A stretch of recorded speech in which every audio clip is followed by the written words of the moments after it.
जय हिंद गुरु जी, प्रणाम। खुश रहिए, मंगल हो। महाराज जी, आज हम लोग आए हैं कि हम लोग सुनते हैं गुरु जी की पितृ दोष, वास्तु दोष।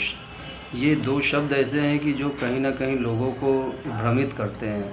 तो मैं जानना चाहता था गुरु जी कि पितृ दोष या वास्तु दोष ये क्या होता है और ये कैसे होता है। जी, घर में जैसे घर बनाया जाता है तो उस समय जहाँ किचन होना चाहिए, जहाँ भगवान का स्थान होना चाहिए, लाइटिंग रूम होना चाहिए, बाथरूम होना चाहिए, स्नान गृह होना चाहिए, सोने वाला स्थान होना चाहिए, वो अगर अलग अलग दिशाओं में सही जगह पर न बनाने के कारण से ही वास्तु दोष लगते हैं। घर में नाना प्रकार के दोष हो जाते हैं। तो जैसे अग्निकोण में भोजन बनाना चाहिए, अगर वहाँ पे आदमी भोजन बना रहा है तो वास्तु दोष वहाँ नहीं लगेगा। ईशान कोण में भगवान का पूजा घर होना चाहिए, वहाँ पे किसी हल्के कोई वजनी सामान नहीं रखना चाहिए, वजनी सामान भी वास्तु दोष देने लगता है। नैऋत्य कोण में घर के मुखिया को सोने का स्थान होना चाहिए। अगर इन जगहों पर अगर घर का मुखिया नहीं सो रहा है तो नैऋति नाम का राक्षस रहता है, जिसके वजह से घर में अनेक प्रकार के नाना प्रकार की समस्याएं उत्पन्न एकाएक होने लगेंगे। घर में अगर बच्चे पढ़ रहे हैं और वो नैऋत्य कोण में रहते हैं तो उनके शिक्षा में अनेक प्रकार की बाधाएं पहुंचना शुरू हो जाती है। वायव्य कोण होता है, उसमें घर का जितना भी सामान होता है वगैरह वगैरह, किचन से लेकर भंडार वाला सारा सामान आदमी रखे, और वहाँ कोई रखे नहीं, सिर्फ सोने के लिए रखे, रहने के लिए रखे, तो वो सब समस्याएं उत्पन्न करने लगते हैं। ये है वास्तु दोष।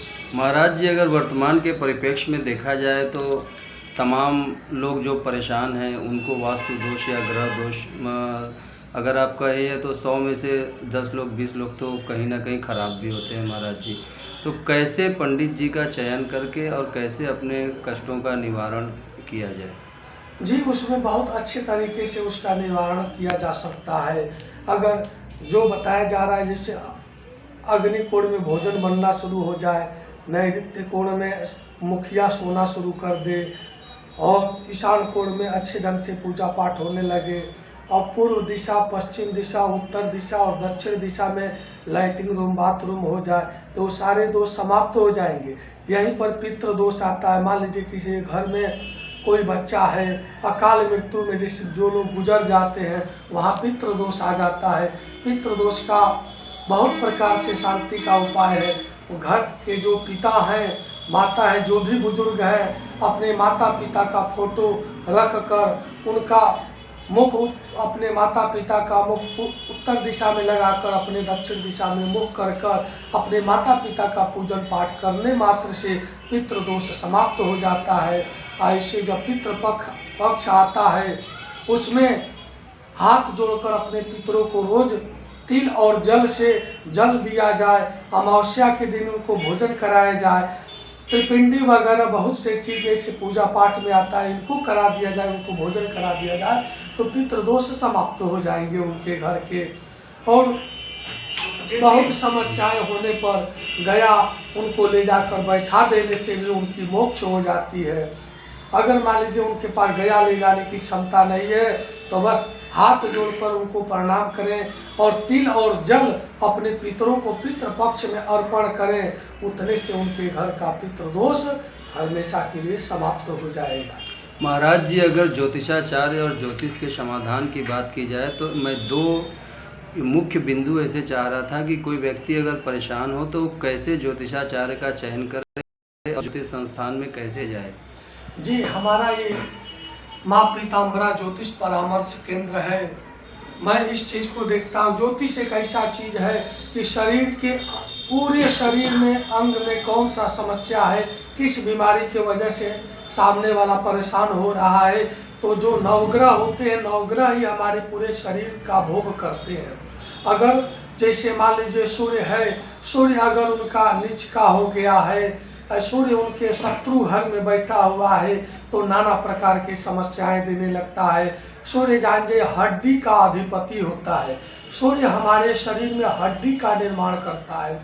तो जिस अंश पर जैसे 30 अंश का एक राशि होता है वैसे कितने अंश पर है, और जिस अंश पर है कम अंश पर है तो शरीर में हड्डियों रीढ़ की हड्डियों में समस्या उत्पन्न करने लगता है, मस्तिष्क में नाना प्रकार की समस्याएं उत्पन्न करने लगता है। लोगों को अनेक प्रकार की, जैसे देखते हैं कभी कभी रह कर लोग को आंखें उलट जाती है, अचानक उनको शरीर में कंपन महसूस होने लगती है, ये सब सूर्य करता है। वैसे देख लीजिए चंद्रमा है, चंद्रमा मान लीजिए खराब हो गया तो उनको अनेक प्रकार के टेंशनों को देने लगता है, उनको कहीं चैन नहीं मिलती हुई है, अपने परिवार में भी उनको कभी चैन की सांस नहीं ले, परिवार के किसी के आदमी का बात वो विश्वास नहीं करेंगे, हर समय टेंशनाइज रहेंगे, शक वगैरह हर समय करते रहेंगे।